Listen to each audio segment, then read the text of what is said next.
Bilang Kristiyano, alin ba ang mahalaga? Batas ba ng tao o ang batas ng Diyos? Ito ang Old Covenant Law, ang batas na ipinatupad ng tao noon at bakit nga ba hanggang sa ngayon. Eye for an eye and a tooth for a tooth. Matthew 5:38. Mga batas na bagamat ibinigay ng Diyos sa tao noon, ay kanya ring niluma upang palitan ng bago. Ito naman ang New Covenant Law, ang batas na ipinalit ng Diyos noon, ngayon at para sa wala ng katapusang panahon. Kaya nga para sa New Covenantal Age. You shall love the Lord your God with all your heart, with all your soul, and with all your mind. This is the first and great commandment. And the second is like it. You shall love your neighbor as yourself. On these two commandments hang all the law and the prophets.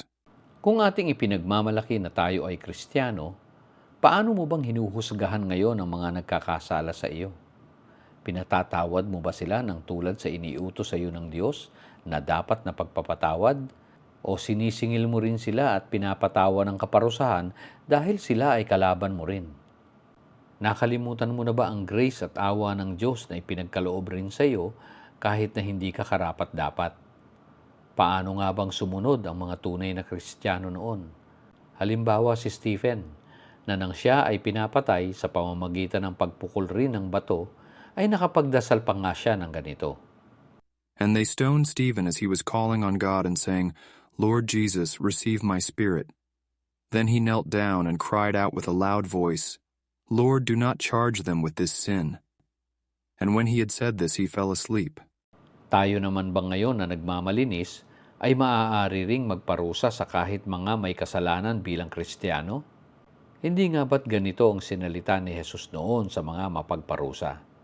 He raised himself up and said to them, He who is without sin among you, let him throw a stone at her first. John 8:7. Hindi nga ba't dahil na rin sa ating labis na pagtingin sa ating sarili, ay naging mabagsik at mapaghiganti na rin tayo? Higit lalo sa mga taong bagamat nakagawa ng kasamaan dahil na rin sa kanilang pagtatanggol naman sa mga api at mahihirap, kinamuhian natin. Sapagkat itinuring natin silang masasamang tao habang tinitingnan natin ang ating sarili na mas malinis kaysa sa kanila. Silang nakagawa ng kasamaan para sa ikabubuti naman ng mahihirap at mahihina, habang nariyan naman ang mga humuhusga sa kanila na nasa kapangyarihan, ay mga walang habag at walang pakundangan sa pagnanakaw, lalo na't kung ang kanilang ninanakawan ay mga mahihirap rin. Taas noo silang nagsasabing sila ay Kristiyano at makadiyos, na lagi pa ngang nagsisimba, ay malilinis raw, ngunit mga nag-aasal na parang mga Pariseo noon.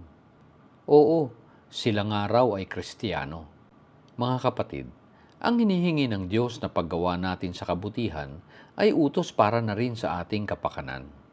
Bantayan natin ang ating puso, sapagkat ito ang nagpapatotoo sa ating mga ikinikilos.